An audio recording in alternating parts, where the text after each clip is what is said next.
2012 kita akan disediakan dana untuk rumah aspirasi. Saya tidak tahu turun atau tidak.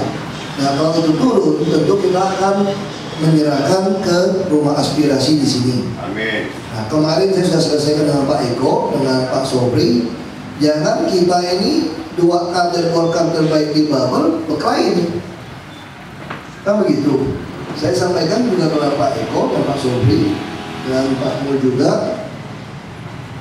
Kalau cuma sekedar mau dapat satu kursi DPR RI, Partai Golkar tidak perlu saya masih dapat. Betul kan Pak?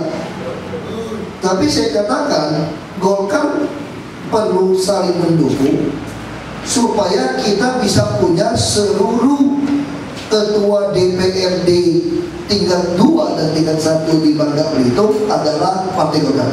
Amin. Jadi itu yang kita mau targetkan di 2014. Saya sampai bicara dengan Pak Sobri, kalau ada saudara Azhar Romli atau saudara Adi Malik atau ada orang-orangnya di bawah merasa resah kalau Ahok masih tetap mencalonkan diri menjadi DPR RI melalui Bangka Belitung, saya bersedia tidak mencalonkan diri. Saya bilang, asal kalian bisa nggak mencapai tujuan seluruh ketua DPRD tingkat 1 tingkat 2 dipegang oleh Partai Golkar.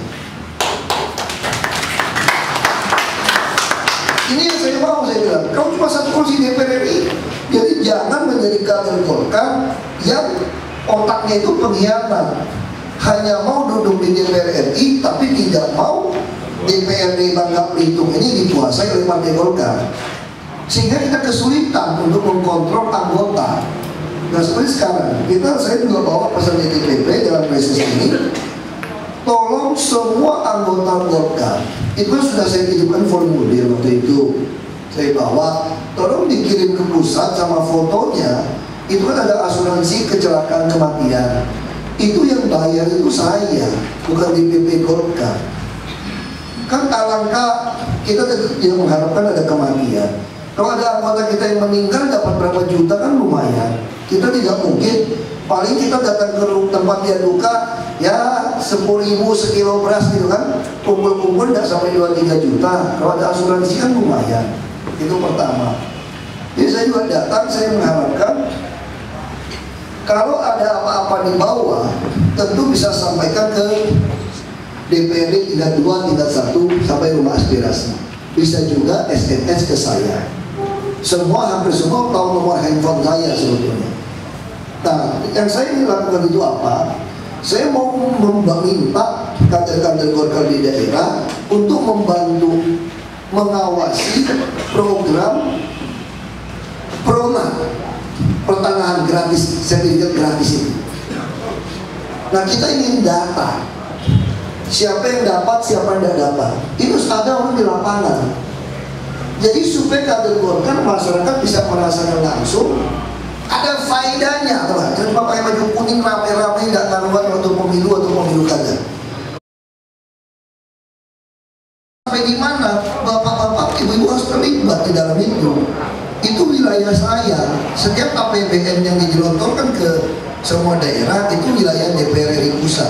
Kenapa tidak mau memanfaatkan? Lalu misalnya ada tetangga kita yang sakit, dirujuk ke RSCM di Jakarta. Tahu-taunya begitu sampai belum bisa diambil tindakan. Sampai 2 minggu 1 bulan, luntang lantung tak ngaruan. Duit yang dititip dari Pemda sudah menipis. Itu kan mesti SMS ke saya. Paling tidak saya bisa usahakan bantu. Kecuali minta uang jalan-jalan, tidak bisa. Untuk belanja tidak bisa. Jadi bapak-bapak, ibu-ibu tidak pilih saya pun, tidak suka sama saya pun, saya wakil bapak-bapak, ibu-ibu. Satu-satunya, suka tidak suka kalian.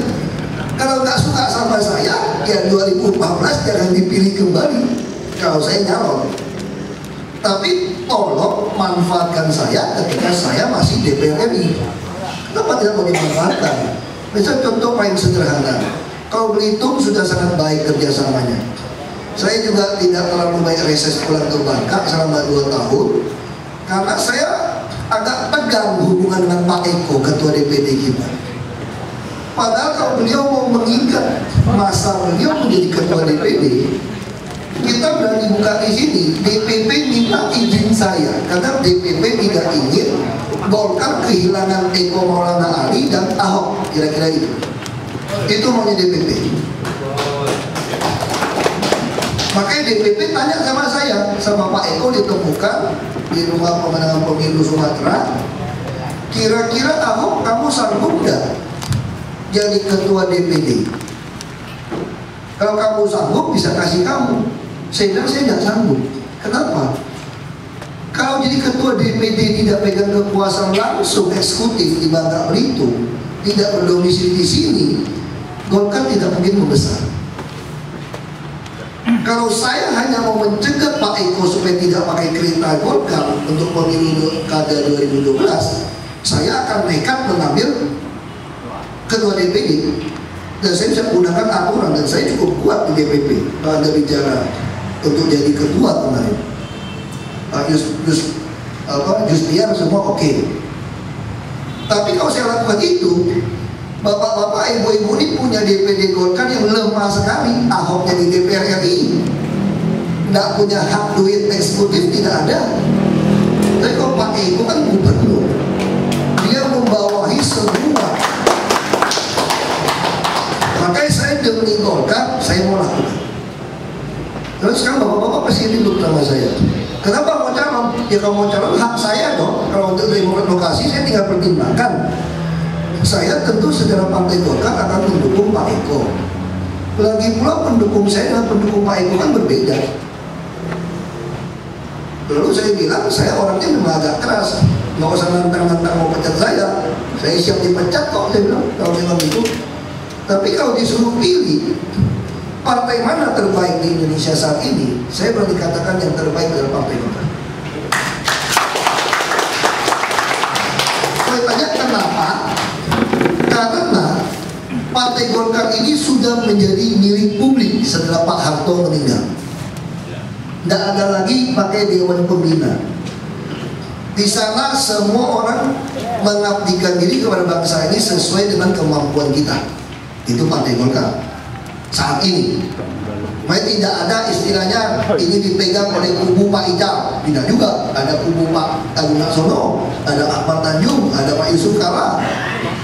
Jadi Golkar ini berisi orang-orang terbaik, walaupun bisa selisih paham di antara. Nama saya Kira Hamzah, kebetulan di Golkar saya wakil sekretaris dan sekretaris Soksi Utama Bina.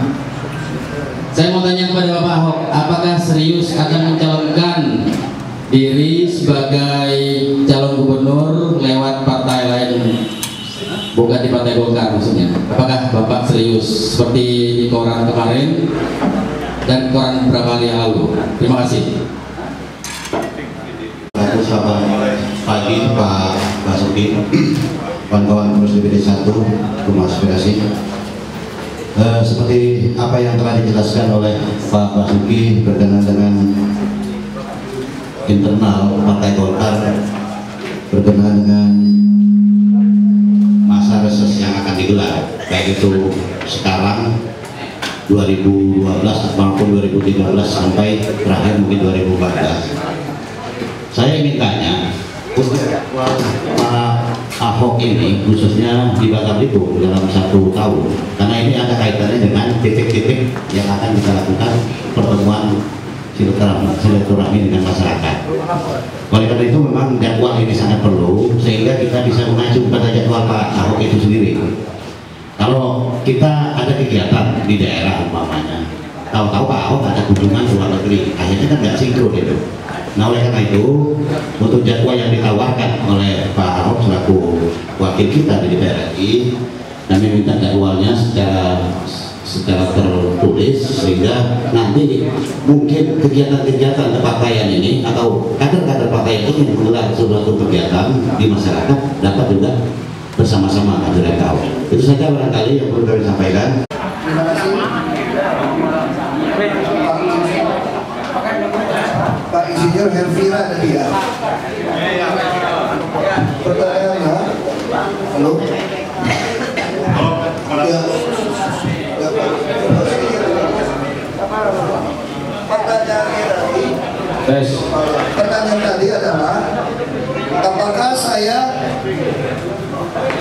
Saya serius apa tidak mencalonkan diri jadi calon gubernur? Masa lihat muka saya nggak serius? Saya serius. Saya membuat pernyataan di koran kan serius itu jelas. Kalau ditanya kenapa? Karena DPP Golkar tidak mencalonkan saya pun tulis kok. Menurut partai lain saya bisa mengalahkan Pak Eko. Nah, menurut partai lain kalau saya tidak ikut belum tentu Pak Eko menang. Makanya DPP minta saya harus kampanye untuk Pak Eko juga supaya Pak Eko bisa menang. Nah, saya bilang saya tidak mau. Misalnya kalau saya tidak mau, resikonya apa? Saya setuju. Kalau ada pengkhianat, pecat. Nah, saya bukan pengkhianat. Saya terang-terangan menantang DPP Golkar. Kalau sampai saya memutuskan mencalonkan diri gubernur, silakan pecat saya. Kan gitu. Pengkhianat itu beda. Kalau pengkhianat itu diam-diam nusuk, itu pengkhianat. Kalau saya dengan jantan mengatakan saya tidak keluar dari Partai Golkar. Nah, tadi nyambung pertanyaan tadi, beliau tentu senang. Nah, beliau tentu senang. Ya, beliau tentu senang. Kalau saya dipecat kan Pak Azhar Romli naik kembali, dia kembali ke Jakarta, kira-kira gitu. Ya, ini kita ngomong seperti itu aja. Nah, Pak Azhar Romli selalu berharap kapan Ahok dipecat. Pak Imam Malik juga berharap bagaimana memotong Pak Azhar Romli. Itu namanya pengkhianat di antara teman. Saya tidak suka. Coba kalau lihat film saya kampanye tahun 2009, tidak pernah saya menjelekkan satu pun calon. Malahan stiker dan spanduk saya itu lengkap dengan nama: 1, Insinyur Azhar Romli, 2, Insinyur Dipa Malik, 3, Insinyur Rusdiawati, baru 4 Ahok. Saya kasih tahu saya, betul lah? 234. Lalu waktu saya kampanye di Pulau Pompong itu difilmkan, ada dokumentasinya. Saya bilang kalau kalian suka sama saya, ingat di Samsung 23 buat Golkar, 4 buat Ahok. Kalau suka sama Azhar Romli, contek nomor 1.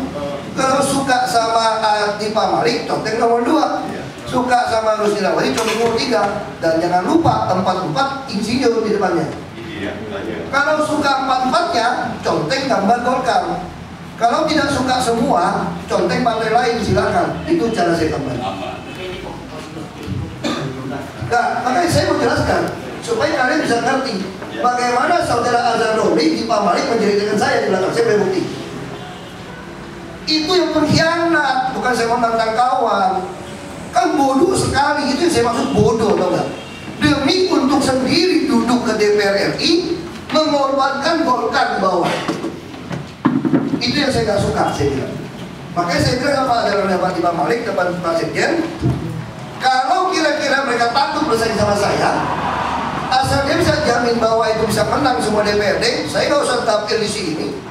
Ahok bukan sombong, dapil mana saja bisa dapat kursi. Bukan ngomong sombong. Saya punya bakat untuk ngomong sama orang. Karena manusia rakyat sekarang itu sudah tidak percaya siapapun. Masyarakat bilang apa tuh enggak? Kamu mau kiai, mau pendeta, mau pastor, mau profesor, doktor, bilang apa tuh enggak? Udahlah, udah jadi juga sama nanti. Yang berubah nasib cuma kau yang berubah nasib, kami mah sama saja. Itu fakta. Jangankan rakyat, kader Golkar pun mengeluh tadi. Dapat apa kita selama ini di Golkar? Yang jadi pejabat aja yang enak. Jadi kita akan masuk ke strategi. Itu persoalannya. Makanya saya sudah 9 tahun berpolitik. Tepatnya 8 tahun. Sebentar lagi 9 tahun. Dari 2003. Saya berani mengklaim saya paling pengalaman setelah pasca reformasi. Makanya saya tahu suara rakyat. Saya tahu hati rakyat. Dan saya tahu bagaimana cara menangkan hati rakyat. Rakyat cuma butuh kamu punya karakter integritas teruji. Itu yang saya jual. Bahwa kalau jadi pejabat harus berani buktikan harta saya sama pajak saya bayar, sama biaya hidup saya sama.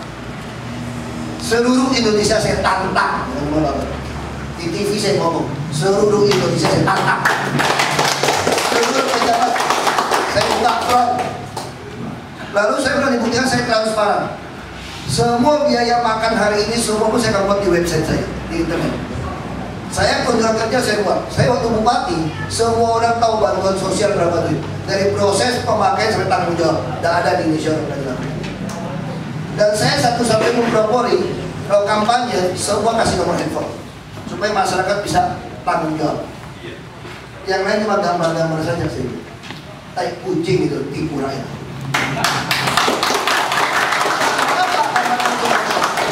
Udah selesai rakyat nggak bisa kontak dia. Nggak bisa. Kalau Anda mau jadi kepala harus jadi pelayan. Nah ini yang kita baru Sulawesi Barat. Gubernur baru terpilih. Saya ketemu dia kader Golkar. Dia ikut. Dia tempelin nomor handphone. Saya balas katanya. Terpilihnya. Jadi rakyat hari ini membutuhkan pemimpin yang mau jadi pelayan.